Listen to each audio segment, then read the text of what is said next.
สบายดีพี่น้องวันนี้ก็มางานศพคือเก่าพี่น้องวันนี้เป็นมื้อสงสการ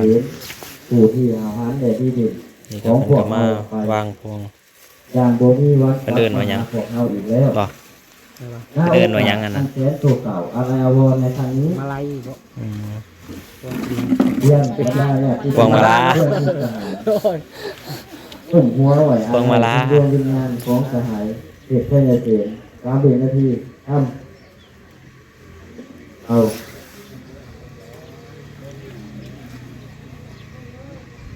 ท่านผมมีเกียรติท่านยิ่งท่านตายหนักถือสถานที่แห่งนี้เป็นสถานที่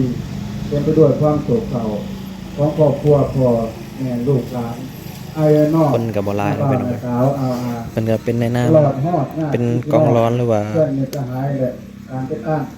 ปกสบ่หรือปกส และมาเต้าโฮมกันในวันนี้ อ๋อ เพื่อแสดงความโศกเศร้าอะไรถึงโดยยานของสหาย แม่นักรบเก่านี่แหละไอ้นักรบเก่าเนี่ยพี่น้อง บรรดาทานบรรดาสหายที่ ไล่ ให้ เป็นลง หลาย มาเนี่ย อ่า สหายเพชรแห่เสียง นั ได้ กรบ กำเนิด เพิ่นเป็นนักรบ ใน เก่า ครอบ แล้ว ครัว9 ให้หน้าเมื่อวันที่7 เดือน 6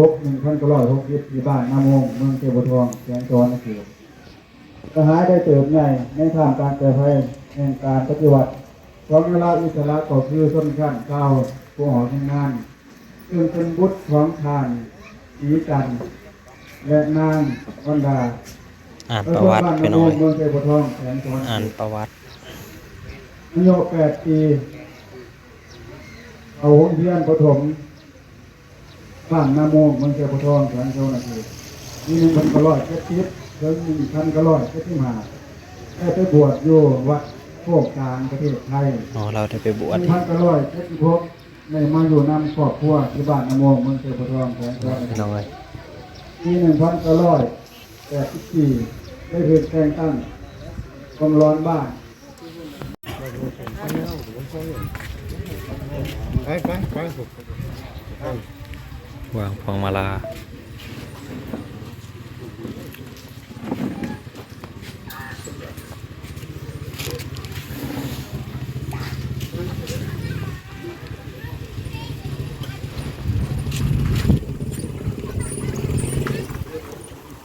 นั่งเข้าไปกินข้าวไปน้องเอ้ยรับประทานอาหาร ดีพี่น้อง ประมาณบ่ายโมงเพิ่นจะได้เคลื่อน เป็นย่อเอาย่อหน้าพี่น้องเอ้ยตามมาพุ่ง ตามมาหุงนั่นแหละ ลงมาเด้อลงมาเด้อ รักๆในงานก็คือเนื้อพี่น้อง แม่นมันก็ล่มง่วนแหละตามนั้น อาหารบ้านเฮามีอะไรพี่น้องจัดในงานท่านบุกเขามาเป็นเนื้อแล้วเป็นงานฟังเล่า ตรงเนื้อขนาดเนาะ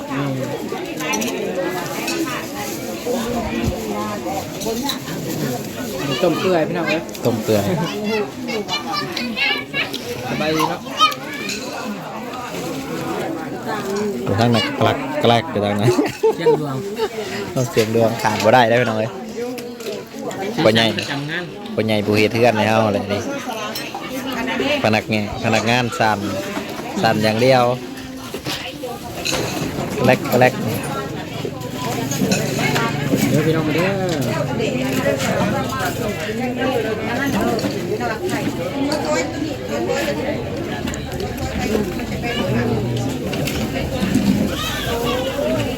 ไปเที่ยวได้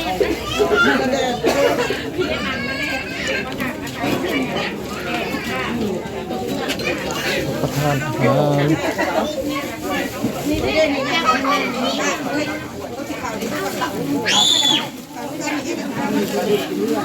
งับไปปะเก็ตงับไป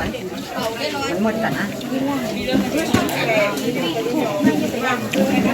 ไปรอบหน้าซื้อไปน้ำได้หรือเปล่าไปดูสูตร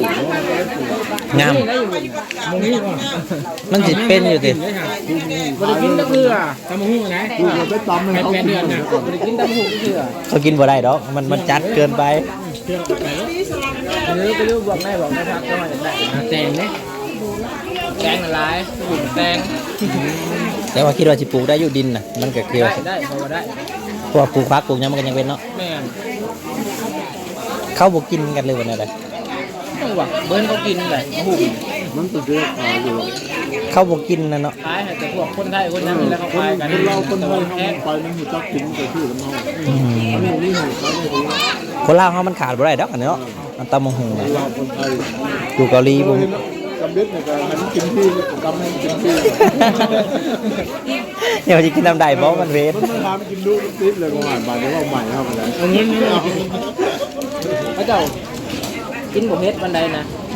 พริกพระเจ้านำบ่ได้เผ็ดได้ครับใส่เป็นกำก็ยังบ่เผ็ด มันก็มีรสชาติเผ็ดน้อยหนึงบ่ นิดนึง กินนู้นไปน้ำแม่ไปไล่ไปต่าไว้ดิ ได้แต่กินนั่นมาพริกครับอันนี้นั่นแหละก็เม็ดนี่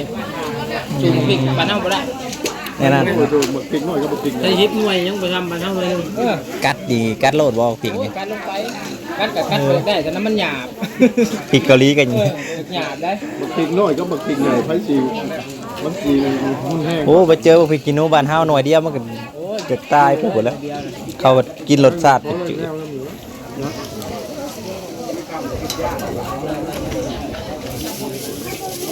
เก่าลงมาก อืมฮอต เวลาอะไรพี่น้อง เอาตัวบทใหม่ได้ไปทั้งในเนาะเตือนเด้อทั้งตัวบทใหม่เนาะ ฮอต นี่เครื่องก็ให้เพิ่นไปนำสุดลายๆเนาะ ฮอตพี่น้อง ให้เพิ่นไปเป็นผู้ไหนเนาะเป็นพันตีพันโทอยู่ผู้ไหนบัดนี้เนาะ พันตีสมเพชรไทยเสนบัดนี้เปลี่ยนเป็นพันโทพันตีพี่น้องเฮาปัจจุบันนี้ก็จะได้เคลื่อนศพพันสมเพชรไทยเสนเนาะคือว่าเป็นเมื่อเป็นครั้งสุดท้ายเนาะก็คือว่าได้อำลาพระเจ้าพวกเราไป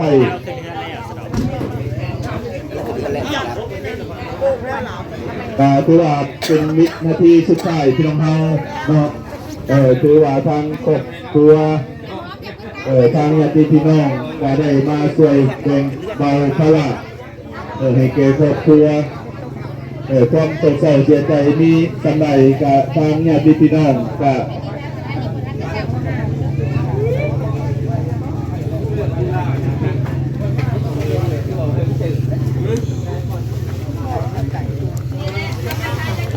เริ่มมาหอนนี่ละ จักแล้ววันนี้ หอนน้องเลย เพลงบอกเพลงเล่าหรือว่าเสียหายยากด้วยเนาะแก้พอเซียนซุนมันเด็กก็สมัยเลยเอาขึ้นเรือนนั้นเลยพายกี่ขั้นจานเช็คบวชใหม่ขึ้นเลยเรือนสลือเลยชมมาบวชตื่นผลเอาขึ้นทั้งรถทั้งตัวไอ้นี่แหละทำป้องเอาขึ้นไปเลยให้เรือนสลือตัวนี้มันยังงามเนาะชมว่าเป็นมือที่ดีเนาะถือว่าทรงพอขึ้นเป็นวินาทีสุดท้ายเพียงเราบุญนาหาท่านเป็นผู้ได้โจมคุณในพอก็ได้เรื่อยอยู่อยู่ทางหน้าด้วยคุณเลยตกไหม ส่งนาทีสุดท้ายไปภาษาหลวง เนาะ ภาษาบ้านน้ำมัน เก่าเอากะพี่น้องเฮาเนาะเวลานาทีกับผู้ดีบ่าย2 โมงยัง15 นาทีเนาะก็จะได้เคลื่อนออกจากเรือนเนาะคือวันน้ำมงน้อยเมืองใจพิทองแข่งตัวนักเตะพี่น้องเฮากะมีมนาญาติพี่น้องการนำถูกพักส่วนทั้งไกลและไกลก็ได้มาส่งเสียเป็นครั้งสุดท้ายเนาะกาแสดงความเคารพใจมายังมนาทานถูกพักส่วนเนาะที่ได้มาร่วมในงานมื้อนี้พี่น้องเฮากามีสิ่งใดเนาะที่บ่เพียงพอในการรับต้อนกาขออนุญาตบัดคำเนาะขอให้บรรดาทานทรงเสียแล้วหอดฟ้าซ่าได้ก็ขอให้บรรดาทานกลับบ้านยังเรือนให้ตลอดปลอดภัยเนาะอยู่ดีมีแหงภารกิจการงานเนาะสมเด็จในนาทีการงานเบิดสุขคนเด้อพี่น้องเฮาเนาะถือว่ามาฮอดนี่กะ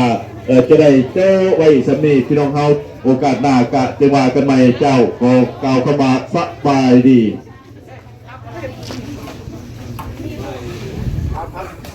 ส่งสการพี่น้องเลยลุงเผ็ดในน้ำกับลุงเอิญเป็นลุงความไกลกับประมาณ3 กิโลกว่าแล้วยังจะได้พาหมู่บ้านน้ำมงใหญ่ไปประสาท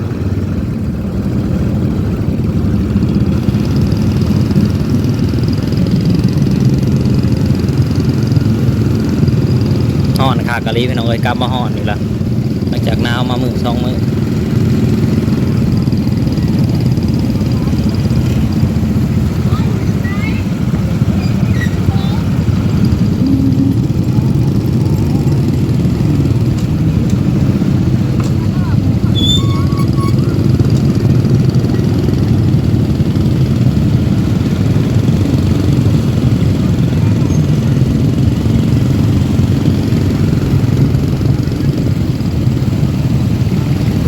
โยโยโยโยโยโย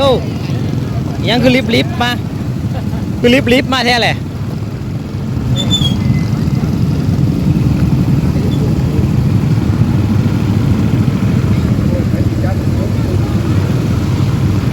ไปแล้วพี่น้องเอ้ย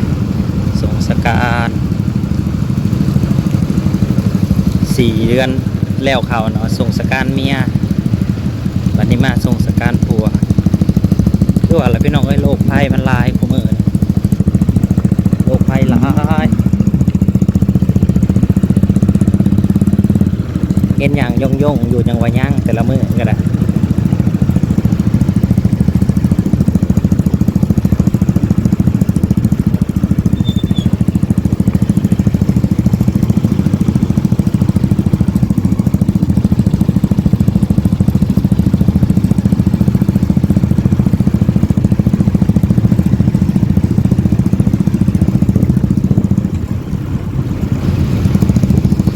ขี่รถไปย่างไปบ่หอดน้องเอ้ยไกล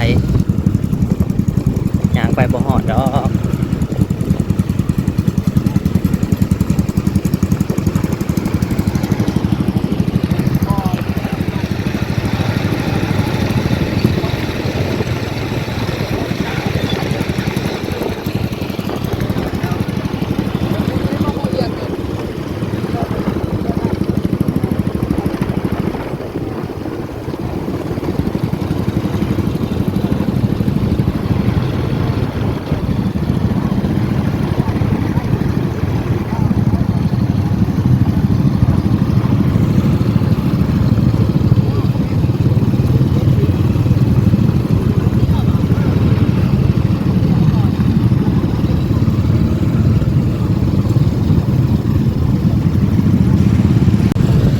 ขัวหวยโม่งไปหน่อยมีแต่เสียงรถและบึน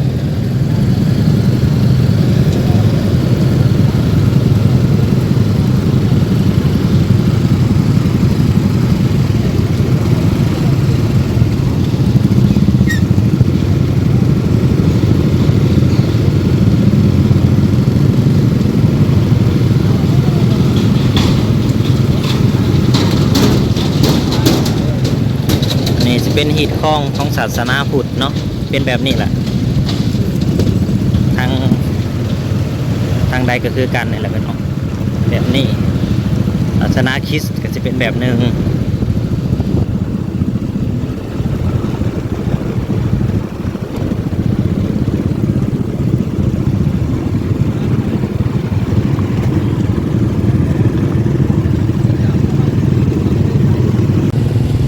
ฮอดหนาประสาแล้วก็ให้ลูกหลานที่บวชนำอะไรมาจูงไปหน่อย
นั่นได้เสียกระทันหันนั่นแหละสองคนเติมน้ำมันดีๆเลยล่มลงเลยบ่แม่นเข้าว่าล่มลงเลยแล้วก็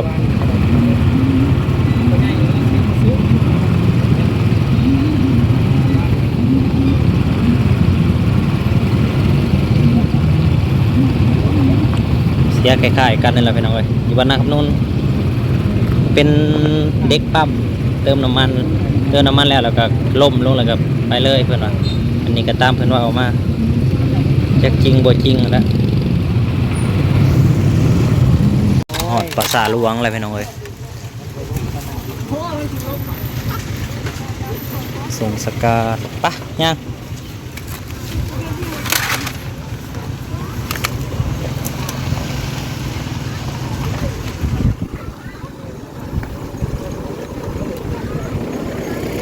ปะ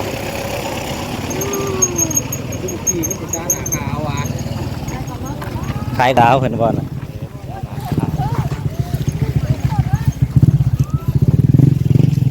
ใส่น้ำอ้อยใส่น้ำหอดภาษาหลวงพี่น้องเอ้ยเขาก็ใกล้ๆกันนี่แหละมีหมอง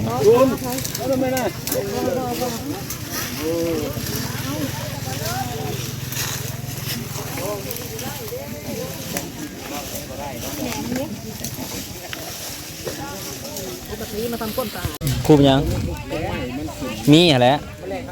แล่นเขาอยู่แถวนี้แหละนกกดกะลายนกเจ้ากะลายนอนแถวนี้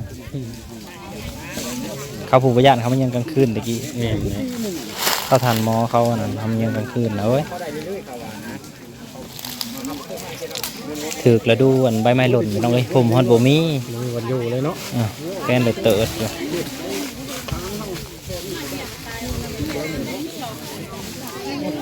แค่รู้ว่าเราพวกเขาที่มีพวกเขาก็เป็นตัวเกี่ยวมีทิพย์เนาะบ่เนาะไปนำไปวังบ่ดนนี่ใช่มั้ยของเดือน12นี่ติเดือน12บ่ตอนนี้ก็เดือน4เนาะใช่ละ4 5เดือนนี่เราเนี่ยเสียก่อนส่วน12ส่วนยังเกี่ยวเขาแล้วหรือยังบ่ล่ะเกี่ยวเขาแล้วตอนแล้วบ่ถามกันแล้วว่าได้จักสอบล่ะถามกันอยู่แม่นบ่แม่เนี่ยไปเกี่ยวเขาแล้วนี่เราตกมาเดือนนี่ครับคนตัวเป็นเกี่ยวเมียทิพย์เป็นดีพี่น้องเลย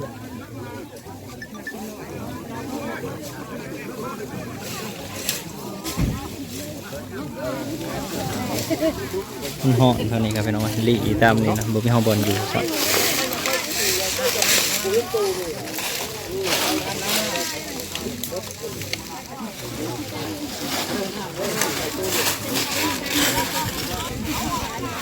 เราไว้เนี่ยน้องไม่ไงน้ำอัน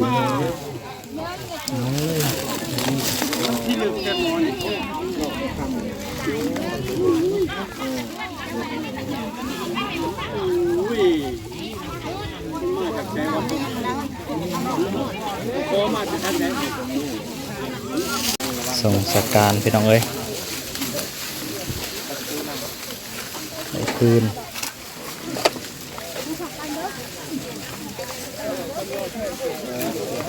พร้อมกันละ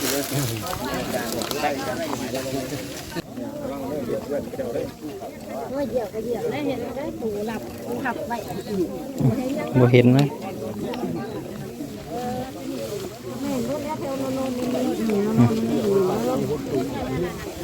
ใครกะมาแล้วนี่เนาะโอ้ยผมขับเพื่อนไปก่อนขับขักมันยังแล้วเนี่ยเนาะมันห่อนแดดห่อนแดด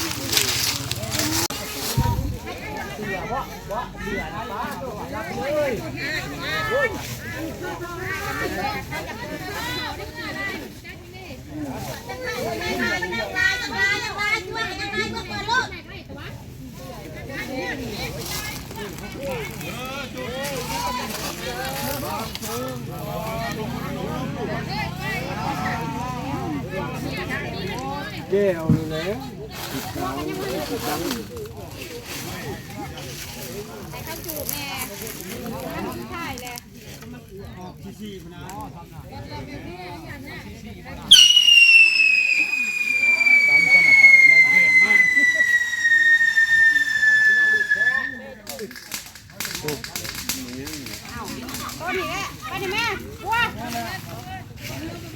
พอได้สำนักกับไปจูรถ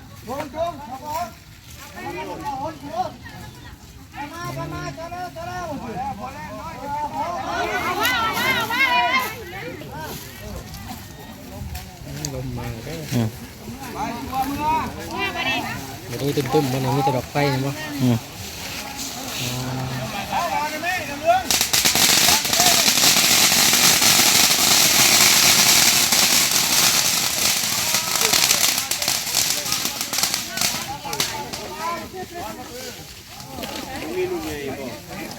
บ่มี มีไฟจะมีลมโลกอันนี้ มีลมแล้วบ่ โบราณภาษาเพราะว่าโบราณ หมอจะลูกร้านแล้วเบิ่งเอา มันได้ไปแล้ว อืมล่ามแล้วเด้ ล้ำเลยท่านบอกสะเนี่ยเนาะใบตองย่ำเฮงย่ำแรงครับ แป้นอยู่ดอกวันนี้วันนี้สิแป้นได้เตืออยู่แล้วเนาะมันสิลามเด้เด้นะมันลามนะอืมขอกันใหม่กันใหม่ขอบคุณเวลาดีมากชม22